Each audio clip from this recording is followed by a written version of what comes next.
नमस्कार। किसान भाइयों कहते हैं कि गहराई में दफना दो मुझको, मैं फिर जिंदा हो जाऊंगा। बीज हूं मैं, बनकर के पेड़ नई नस्लें भी उपजाऊंगा। यानी हम कह सकते हैं कि जो पुरानी कहावत है कि जैसा बीज बोएंगे वैसा ही फल मिलेगा। खेतीबाड़ी में बीज का बहुत ज़्यादा महत्व है। किस तरीके से बीज को और अच्छा बनाया जा सकता है, बीज के महत्व को किस तरीके से और हमें साबित करना है, इन सभी बातों पर हमारे किसानों को जागरूक करने के लिए, उनकी समस्याओं के समाधान ढूंढने के लिए आज हमने कार्यक्रम में आमंत्रित किया है हमारे आज के विशेषज्ञ डॉक्टर LD शर्मा, प्रोफेसर और इंचार्ज बाजरा परियोजना। ये आए हैं कृषि अनुसंधान संस्थान दुर्गापुरा जयपुर से। डॉक्टर साहब, कार्यक्रम में आपका बहुत बहुत स्वागत। नमस्कार। नमस्कार। जैसा कि हमारा आज का जो विषय है, हम बीज के महत्व की बात कर रहे हैं। डॉक्टर साहब, सबसे पहले यही जानना चाहते हैं कि खेतीबाड़ी में बीज का महत्व क्या है।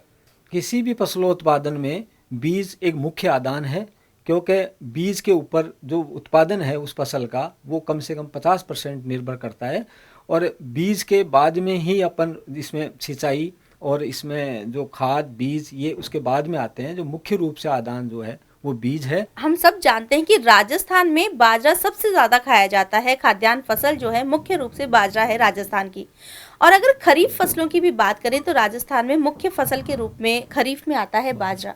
ऐसे में बाजरे के बीज को और उन्नत बनाने के लिए क्या किया जा रहा है, और संकर बाजरा की कौन कौन सी किस्में हैं, इसके बारे में बताइए।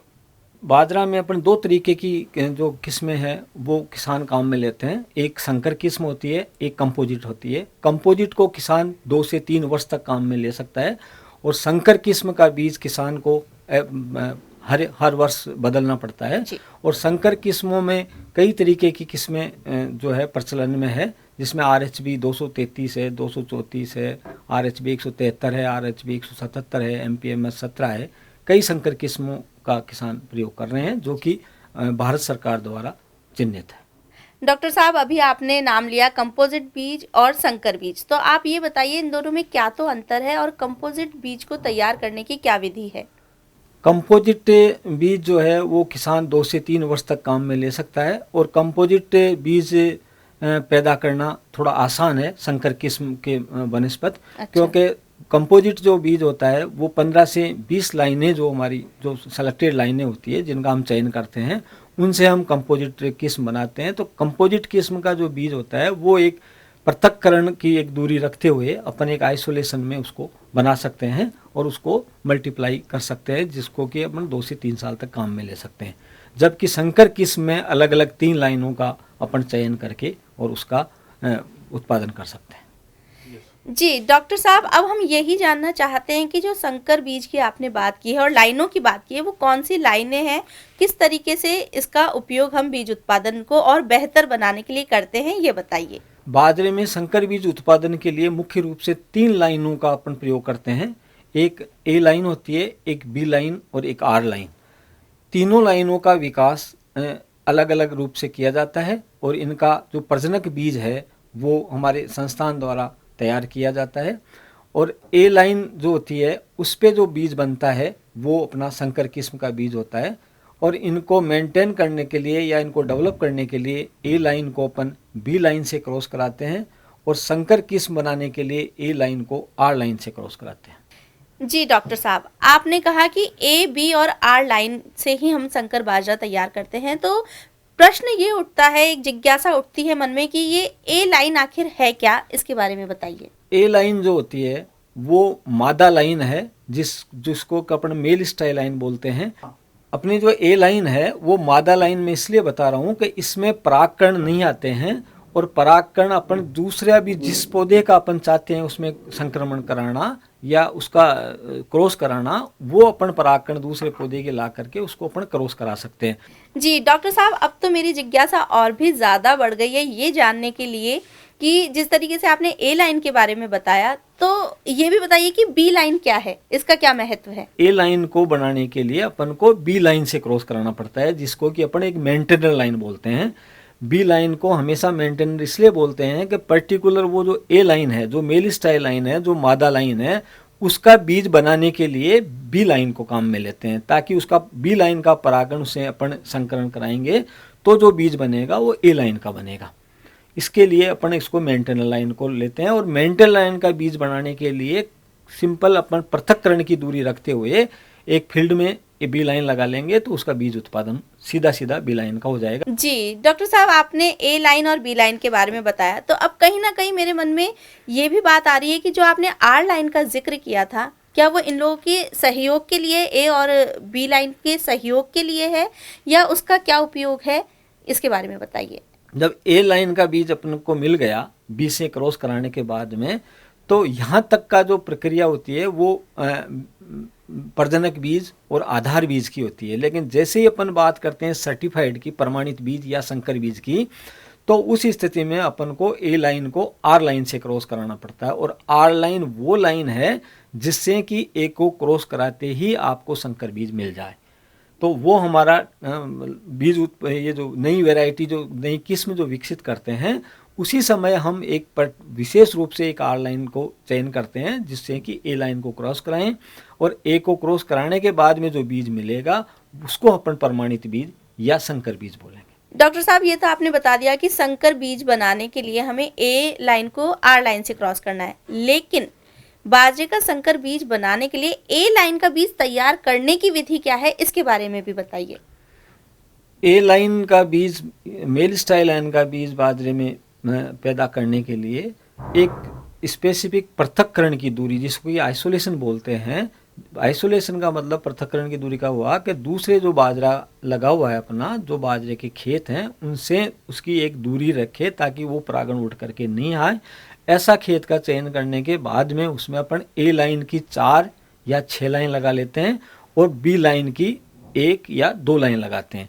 पूरे खेत में इसी अनुपात में अपन उसकी बुआई करते हैं, और उसके बाद में जब मैच्योरिटी या पकती है तब बी लाइन का परागण जो जाके ए लाइन पे गिरता है, और ए लाइन में जो बीज बनेगा वो अपना ए लाइन का सीड बनेगा। ए पे जो बीज सेट होगा सीड, वो ए लाइन या मेल स्टाइल लाइन का बीज बनेगा।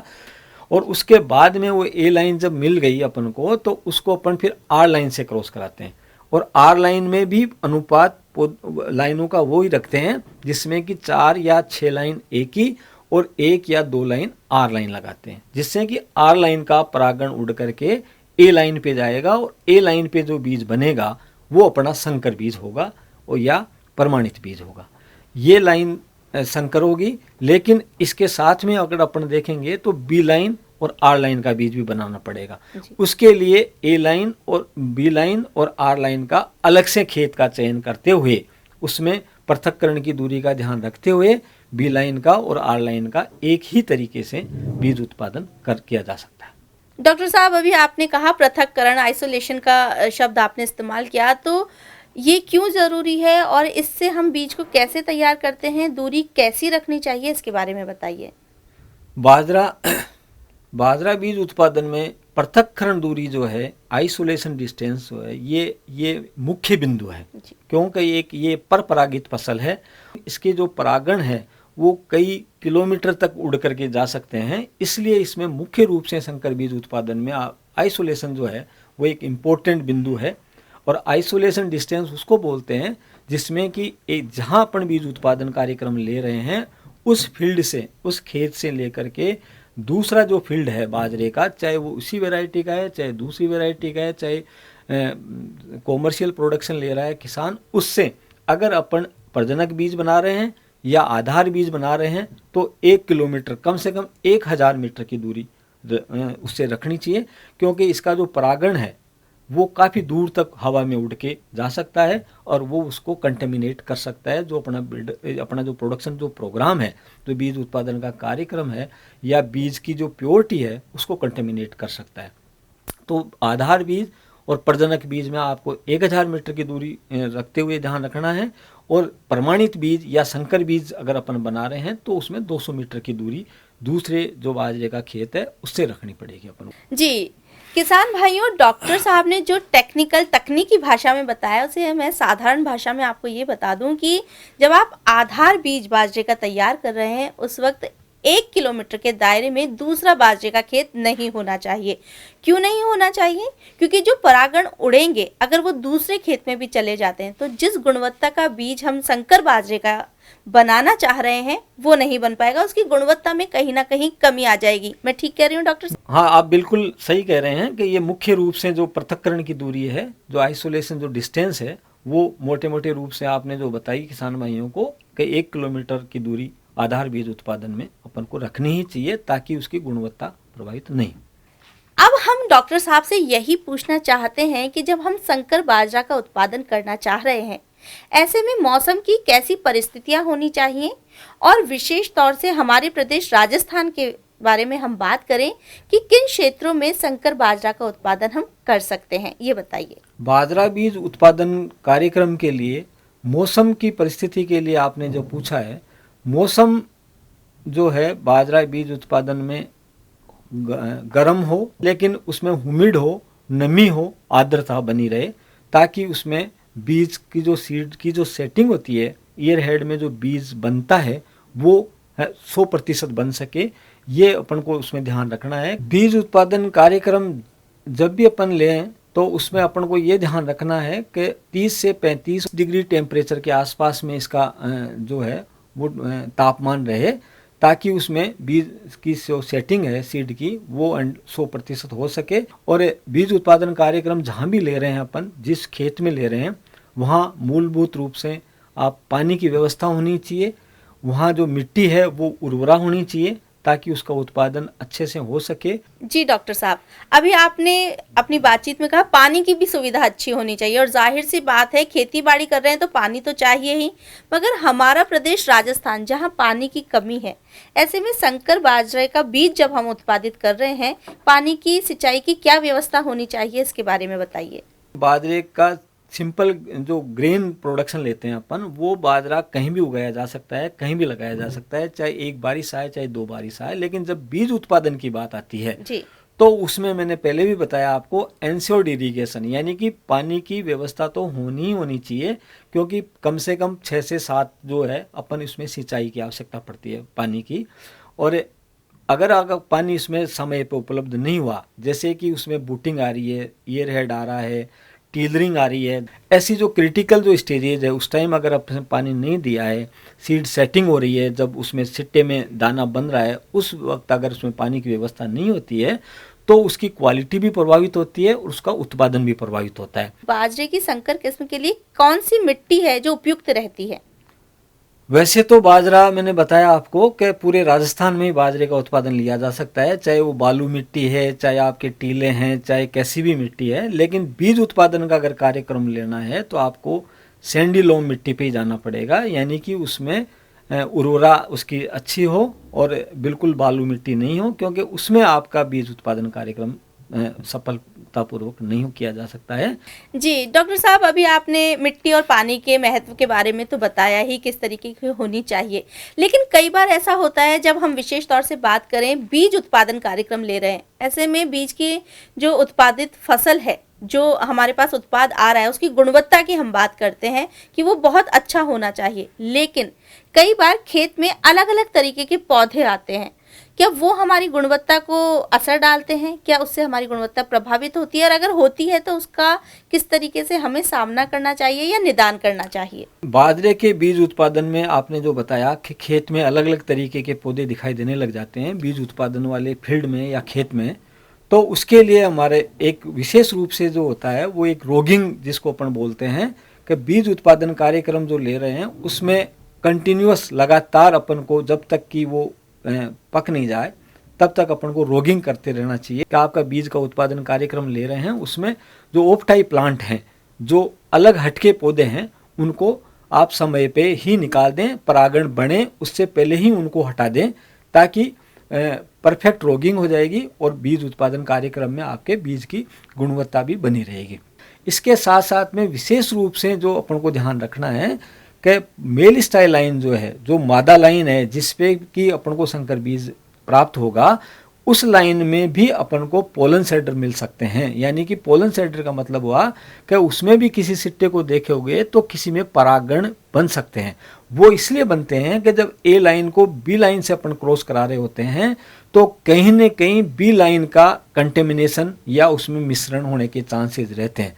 तो बी लाइन का बीज अगर ए लाइन में कहीं मिल गया और इसमें अगर 10-20 दाने आ गए तो वो जो पौधे होंगे उनमें आपके परागण बनेंगे और उन परागण बनने वाले पौधों को, जो उनमें पोलन सेडर पौधे कहते हैं, उनको भी हटाना बहुत ही आवश्यक है। जी डॉक्टर साहब, किसान भाइयों, जैसा कि डॉक्टर साहब ने कहा कि रॉगिंग में आपको अपनी फसल की पूरी तरीके से निगरानी करनी है और मुस्तैदी के साथ जो भी आपको अलग पौधा लगे उसे हटाना है। डॉक्टर साहब, ये तो हो गया कि हमने पूरी विधिवत लाइनों को भी ध्यान में रख लिया, ए लाइन है, बी लाइन है, आर लाइन है, और सारी विधि से हमने अपना जो है संकर बाजरा बीज उत्पादन के लिए खेती कर ली। लेकिन जब बात आती है कटाई और गहाई की, उसमें क्या सावधानी हमें रखनी चाहिए, किस तरीके की विधियों को अपनाना चाहिए कि हमारी जो उत्पादन है उसकी गुणवत्ता पर असर ना आए? फसल के पकने के बाद में जो कटाई है वो इम्पोर्टेंट है, क्योंकि कटाई में अगर बी लाइन का सिट्टा या उसके दाने कहीं ए में मिल रहे हैं तो वो ए को की गुणवत्ता खराब करेंगे, और अगर आर लाइन का बीज ए में मिल रहा है तो भी उसकी हाइब्रिड की, संकर बीज की गुणवत्ता खराब करेंगे। तो इसमें विशेष रूप से अपन को ये ध्यान रखना है सीड प्रोडक्शन प्रोग्राम में, चाहे वो आधार बीज है, चाहे आपका संकर बीज उत्पादन कार्यक्रम है, कि बी लाइन को या आर लाइन को, जिसका कि परागण काम में लिया जाता है ए लाइन के लिए, उसको सबसे पहले उसकी कटाई करके खेत से बाहर निकाल दें, और जो ए लाइन बचती है उस ए लाइन की कटाई फिर एक साथ करके और उसकी घाई अलग से करें।